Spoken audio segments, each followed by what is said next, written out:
There are three facets of New Jazz that stick out to me the most.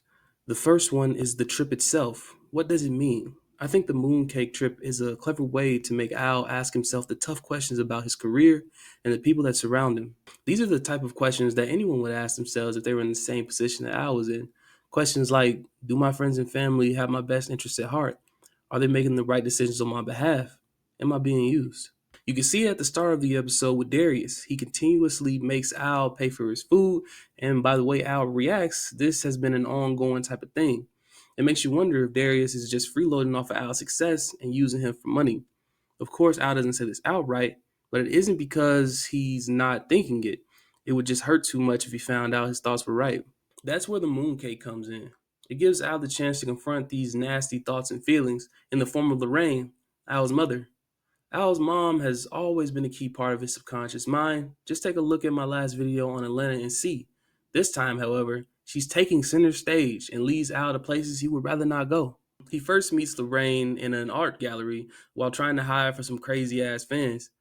I'm not gonna lie, I'd be doing the same exact shit because these kids literally steal a baby and start playing football with it. I mean, straight keep away.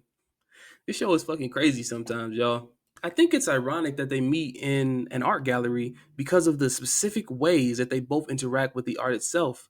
Lorraine hates art, not because she dislikes the art, but because she can see through it. It's all fake to her. Al, on the other hand, confuses a crying woman posing for an exhibit as an actual person in need of help. With these two parallels, we can see Lorraine's role in the episode from the very beginning. She is here to open Al's eyes to what he can't see. Like that silly ass fedora he had on.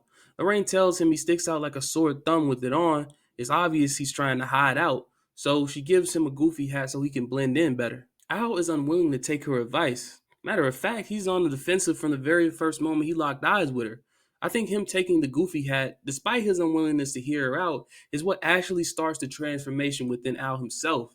I think it's a bridge of sorts, linking his subconscious mind with his conscious mind. There's also the fact that Lorraine introduces Al to what owning your masters really means in the music industry.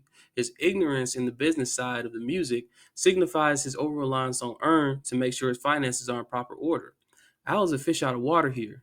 Alice in Wonderland type shit, and he doesn't even know it. I think Alice in Wonderland is a very good metaphor for what we see in this episode of Atlanta. I think the parallels are really there if you look deeply into the story. And I just wanted to point that out. After that, they leave the art gallery and start walking the streets of Amsterdam. Now, this has got to be one of the most interesting parts of the story for me. Not because it has anything particular to do with the story itself, it's just because this is one of the most accurate portrayals of a bad trip I've ever seen on TV. You see, Al starts off cool. He's enjoying himself. Why? Because the rain is there. She is his anchor to reality. Now, what happens as soon as he loses track of her? Shit starts to go left. The sights, the sounds, the people, the movement all become overwhelming to Al, and he tries looking for his anchor again. But Lorraine is nowhere to be found.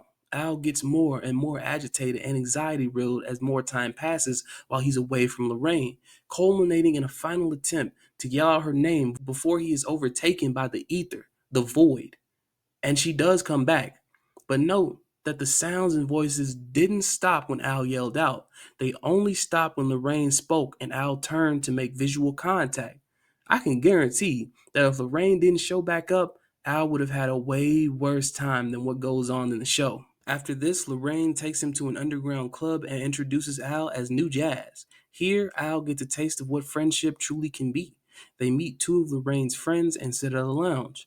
Lorraine disappears, leaving Al with her friends. And man, do they talk hella shit about Lorraine behind her back.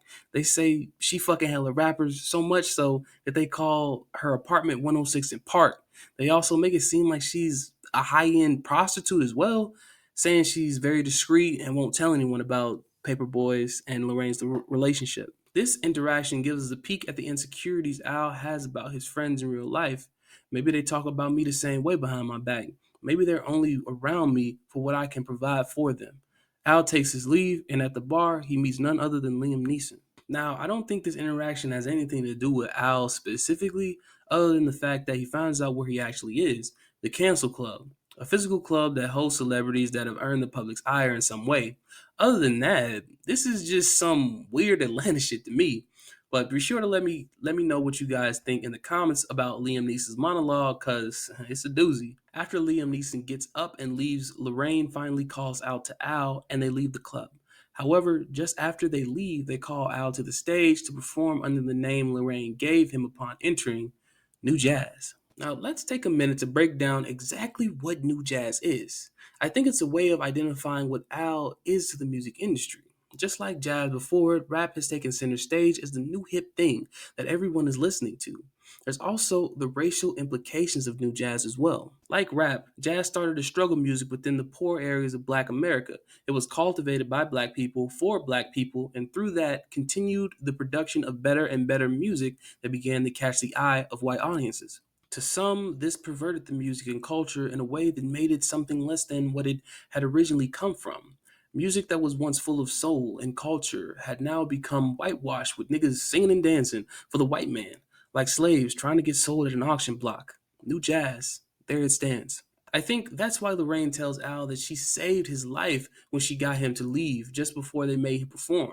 She was saving him from perverting his music and himself, rejecting the title of New Jazz, and maintaining not only his sanctity as a musician, but as a man. Once they leave the club, it all comes to a head though when they get into an argument. Lorraine flat out tells him everything that she's been saying is some shit that he needs to hear. Everyone around Al has an interest in playing him for a fool, and for a long time, Al has known this, and he just hasn't done anything about it. All of these thoughts and emotions have been in the back of Al's mind all this time. It just took Lorraine to bring him to the forefront. After that, she ends the trip by incapacitating Al. She makes him stop feeling his entire body, and he passes out right there on the sidewalk. The crazy part about it is that this is the very same man that Al and Darius sees at the beginning of the episode. You can even hear Darius tell Al, "Don't be him. Don't be him." I think at that moment it all comes full circle for Al. He remembers what he thought of the seemingly homeless tweaker on the sidewalk earlier that day, and coming to the realization that it was him made him actually take Lorraine's advice seriously, because this is exactly what she was trying to save him from. When he wakes up, he asks Ern who owns his masters. Ern tells him that Al owns his own masters, confirming that Al was right to leave it in Ern's hands up until now, also solidifying Al's future involvement in his own finances. I think this episode was about Al's inability to ask the hard questions, to take a deep look in the mirror at not only himself, but his friends and family as well. It took a deep dive within his own psyche in order for him to come out and say what needed to be said. That shit that was gnawing at the back of his mind up until this point. Who are my real friends?